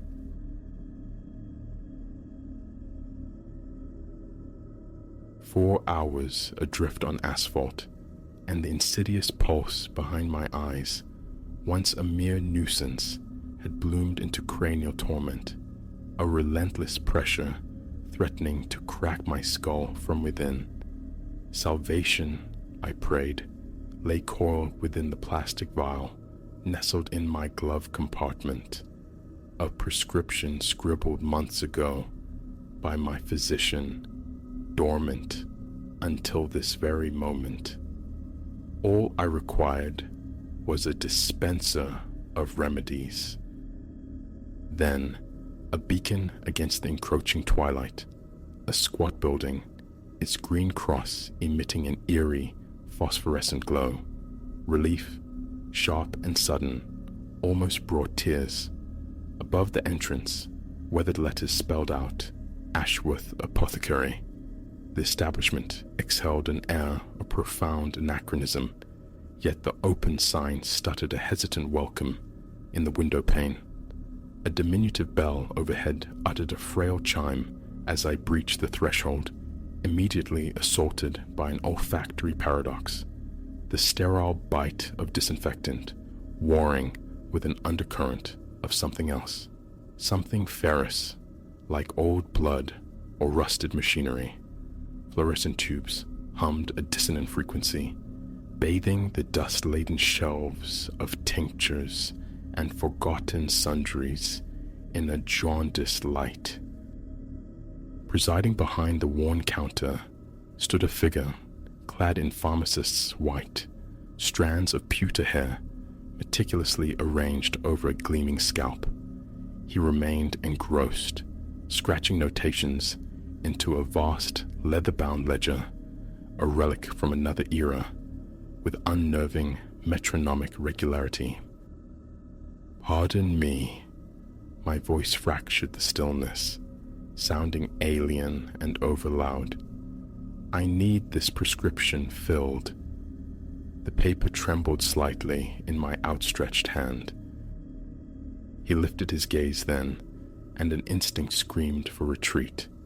His eyes, the shade of washed-out slate, seemed devoid of pigment, unsettlingly fixed, blinking with unnatural infrequency. "Indeed," he murmured, the sound as drained of color as his irises. He accepted the slip, his fingertips grazing mine. They were glacial. I watched, transfixed, as his lips formed silent syllables around the doctor's script. Then, a peculiar act, he raised the paper to his nostrils, inhaling deeply, deliberately, as if discerning its very essence through scent. "Remain here," he instructed, pivoting towards the shadowed pharmacopoeia behind him. "I possess something superior for your affliction." "Superior?" I questioned, apprehension tightening my throat. "No, thank you. Just the prescribed medication, please." My words dissolved into the ambient hum. He moved among the bottles, a low susurrus escaping his lips as he selected vials from disparate shelves. The clinking of glass, the rhythmic scrape of mortar against pestle punctuated his cryptic monologue. When he finally pivoted back, he proffered an unlabeled amber bottle containing pills of a startling, luminous blue.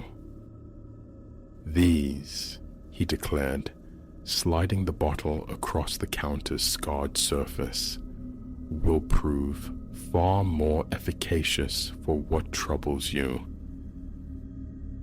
I stared at the vessel, at the unnaturally vibrant pills within. They bore no resemblance to my expected medication. "There must be some misunderstanding," I managed. "I required the specific medicine on my prescription." A smile touched his lips, but failed to ignite his eyes. "No misunderstanding. These are precisely what you require. Place your trust in me.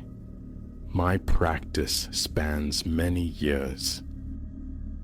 "I would prefer," I insisted, striving for a composure undermined by the churning dread in my gut, "what my physician ordered." His features solidified. "They are functionally identical," he stated, a new sharpness honing his tone. "Merely a different formulation. Superior, in fact. Likely more economical." My hand reached for the prescription slip, still marooned on the counter between us. "I believe I'll seek another establishment." His hand darted out, seizing my wrist. The grip was like iron shackles, shockingly potent for his gaunt frame. "You will accept what I provide," he whispered, the sound chillingly intimate. I strained against his hold, but his fingers merely constricted. "Release me," I gasped, my voice betraying a tremor. "These pills," he persisted, nudging the blue-filled bottle closer with his free hand, "are your necessity. My knowledge surpasses that of any mere doctor." "You're injuring me," I said, still wrestling futilely. "Let go, or I shall contact the authorities." He smiled then, a horrifying facsimile of the expression, as though learned from anatomical diagrams rather than human interaction. "No one will respond. Not out here. Not at this hour." My eyes swept the desolate interior, the profound emptiness suddenly terrifying. Outside, the world had surrendered to darkness. How long had I lingered here? The fluorescent lights seemed to wane, conjuring deeper, more menacing shadows in the pharmacy's corners. "Simply take the pills," he urged, his voice adopting a disturbingly placating cadence. "Compliance makes it simpler." My free hand fumbled towards the phone in my pocket. He registered the motion, lunging across the counter to intercept my other arm. Exploiting his momentary imbalance, I ripped my wrist free, staggering backward. "You are committing an error," he called, his voice regaining its edge as I retreated towards the entrance.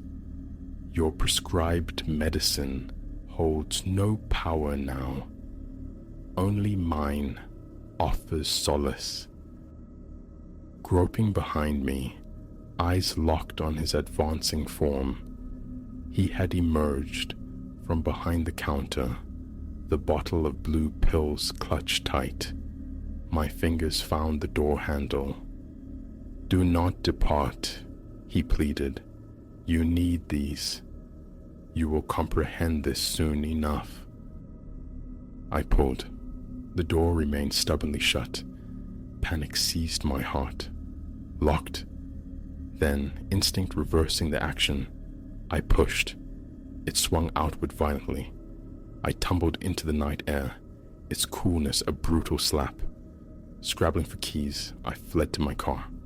As I wrenched the vehicle out of the desolate lot, his silhouette remained framed in the apothecary's doorway, the bottle of luminous blue pills held aloft, an unwavering sentinel watching me vanish into the darkness. The cranial torment still hammered relentlessly, but it was insignificant now. I drove until the comforting neon blaze of a chain pharmacy emerged in the next town, brightly lit, populated, staffed by a pharmacist who dispensed only what was written, whose hands were warm, whose eyes reflected the fluorescent lights normally. Later, cocooned in the safety of home, the correct medication finally secured, I searched the digital ether for Ashworth Apothecary. Silence. No website, no reviews, not even a ghost of an address. According to the vast interconnected world, it had never existed. Occasionally, when the familiar ache returns behind my eyes, my thoughts drift to those pale, unnervingly blue pills. I contemplate their true nature. I wonder about other travelers, weary and afflicted, who might have sought refuge at that phantom apothecary. How many accepted the pharmacist's offering, and what became of them? Headaches still visit me, but now prescriptions are filled well in advance of any journey, and should necessity ever force a stop in some forgotten hamlet's pharmacy, I first peer through the glass. If the interior is vacant, save for a solitary figure behind the counter, one with achromatic eyes and hands like winter ice, I keep driving. No physical pain compares to the potential cost of discovering the secret held within those blue pills.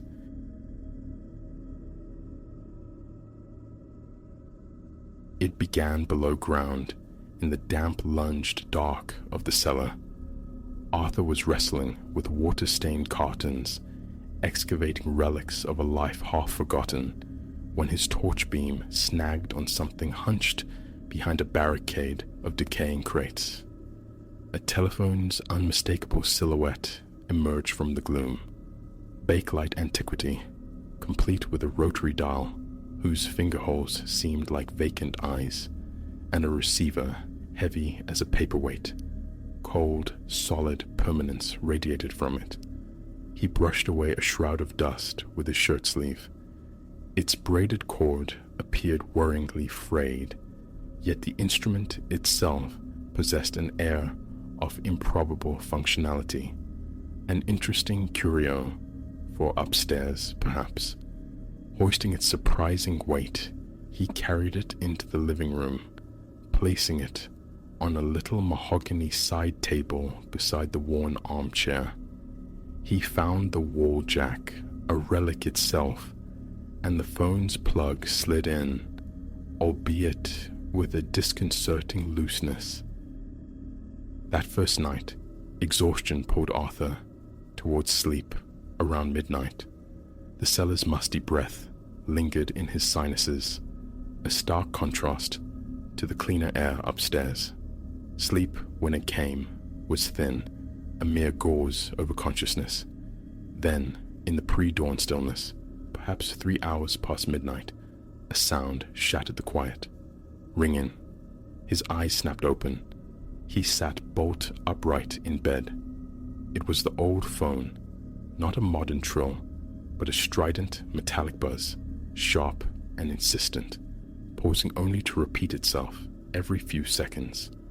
He stood frozen in the darkness, uncertain. His bedroom was unlit, the hallway beyond utterly silent save for the house's usual creaks. Barefoot on the cool wood floor, he padded towards the living room. He flicked the switch, bathing the room in sudden light, and approached the insistent object.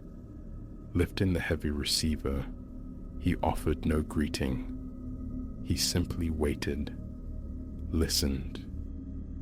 A sound met his ear, like respiration filtered through cotton wool. Slow, measured, inexorable, just the rhythmic cadence of breath in and out, devoid of static or words, utterly senseless. He tried to speak, his own voice emerging as a rough, subdued croak. "Hello!" Silence answered, save for the breathing. "Who is this?" Arthur demanded, slightly louder. Nothing shifted in the rhythm. After perhaps 15 seconds suspended in that strange connection, he pressed the receiver back into its cradle. A glance at the wall clock confirmed the time. Just past the 3rd hour. The following day was an exercise in deliberate forgetting. Arthur immersed himself in the routine of work, returned home, prepared a solitary meal, watched flickering images on the television, and sought his bed at a reasonable hour. The phone remained on its table, a silent black question mark. He'd contemplated disconnecting it, yet a perverse curiosity stayed his hand. Perhaps faulty wiring, he reasoned, or crossed lines, antiquated technology behaving erratically. That night, punctual as a phantom train, it rang again. Same hour, same jarring buzz. He answered. The breathing returned, identical in its unnerving tempo. His voice was stronger this time. "Hey, who are you?" Emptiness. "Talk to me," he pleaded. No reply. He slammed the receiver down, feeling the frantic thrum of his own heart against his ribs. He lifted it again moments later. Dead air. No dial tone, no hum, nothing. On the 3rd night, Arthur forsook sleep, choosing vigilance instead. He sat, a sentinel in his own living room, the lights extinguished, his gaze fixed on the telephone, observing its squat, unlovely form. The numbers on the rotary dial were pale ghosts, worn down by countless turns. Nothing about it seemed overtly menacing, yet the air thickened around it. He consciously steadied his own breathing, and then, as if cued by the house settling into its deepest slumber, it rang. He snatched the receiver mid-ring. The breathing was there, a familiar, unsettling presence. But this time, after a few cycles, it changed. A low whisper slithered through the line, indistinct, yet undeniably vocal. Sibilant fragments, nonsensical syllables, like snatches of a dream half recalled upon waking. The voice was hushed, nearly consumed by the sound of respiration beneath it. "What do you want?" Arthur asked, his voice tight. The whispering ceased instantly, replaced once more by the slow, steady breath. He hung up, a knot tightening in his chest, his mouth suddenly arid. Sleep became an impossibility. The thought of unplugging it gnawed at him. Rising from his restless bed, he went to the phone and pulled the cord from the wall jack. It came away easily. He checked the connection point, finding nothing amiss. He carried the heavy device back down the cold cellar stairs, depositing it in a far corner amidst the clutter. Upstairs again, he courted sleep, managing a few fractured hours before jolting awake near 5. A raw anxiety propelled him downstairs. A quick survey confirmed his fears. The corner in the basement where he'd left the phone was empty. He searched frantically, peering behind shelves, rummaging through boxes, even checking the small, locked storage room. Nothing. It couldn't have simply vanished. He must have misplaced it in his fatigue, he told himself, climbing the stairs again. He checked the living room, hope dwindling. There it sat, on the mahogany end table, plugged in, silent. The next night, inevitably, it rang. He'd left it connected after its impossible return, a sense of encroaching powerlessness settling over him. Lifting the handset was becoming a ritual of dread. The whispering started almost immediately, a cascade of broken phrases and random words devoid of grammar or meaning. He tried to interrupt, his voice rising. "Stop calling me. Who are you? Leave me alone." The susurrus continued, unperturbed, but after he shouted, "Stop!" he thought he detected a subtle shift on the line, a faint scuffing sound, like shoes on a wooden floor. Then, distinctly, the creak of a door opening and closing. He held his breath, listening intently, but heard nothing more. He hung up, the silence in the room suddenly feeling heavy, watchful. Night after night, the pattern cemented itself. The phone would shriek into life at some ungodly hour, always deep in the night. He would answer, compelled, and be met with either the disembodied breathing or the stream of senseless whispers. Sometimes, new sounds bled through, faint, distant footsteps echoing, the groan of old hinges, once a muffled, choked sobbing that scraped along his nerves. His sleep disintegrated. Wakefulness stretched into weary vigils. His appetite waned. He tried letting it ring, a test of wills. It merely persisted, ringing, pausing, ringing again every 10 minutes by his watch, until he capitulated. Answering brought the same result. The breath, the nonsense, the growing dread. He attempted disconnection again, yanked the cord, coiled it tightly around the phone's base, and shoved the whole apparatus into a hall closet, turning the key in the lock. He retreated to bed, burying his head under the pillows. Ringing.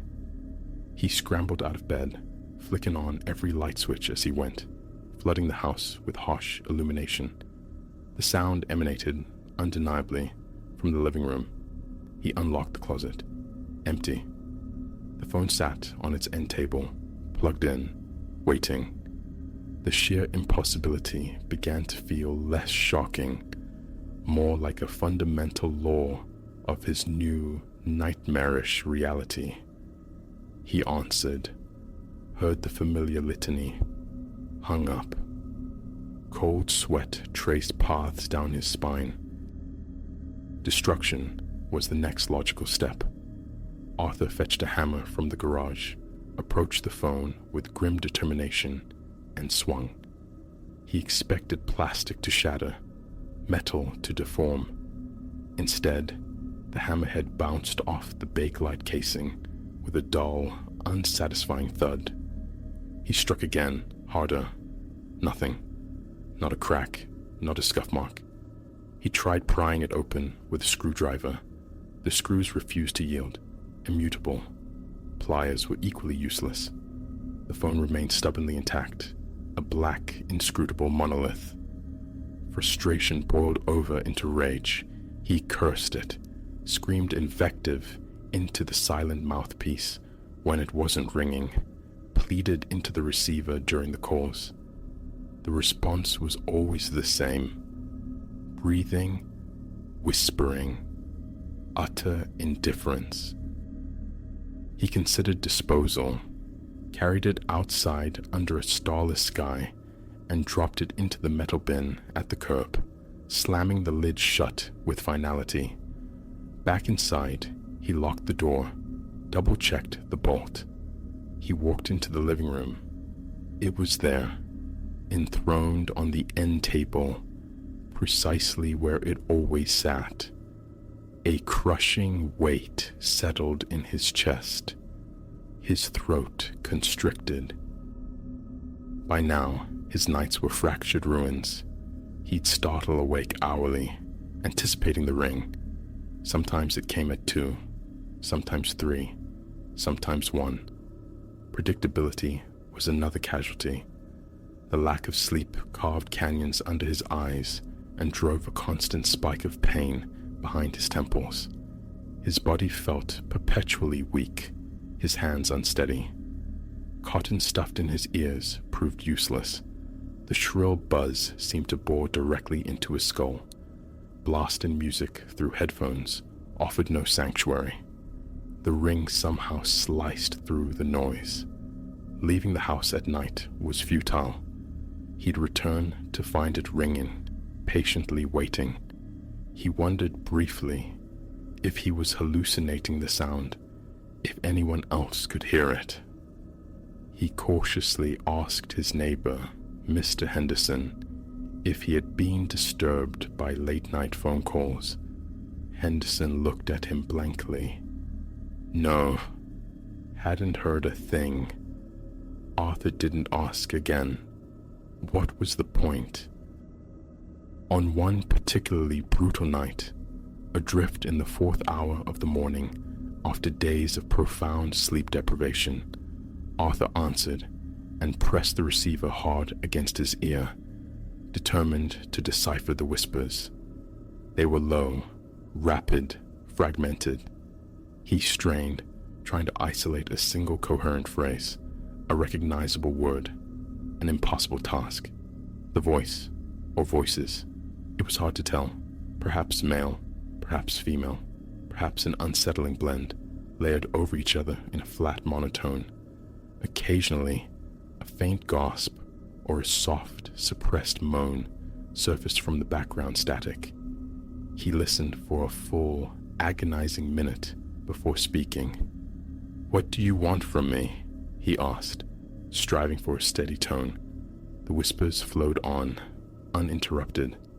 "Stop calling," he insisted. No change. "I'm going to unplug you," he threatened, desperation coloring his voice.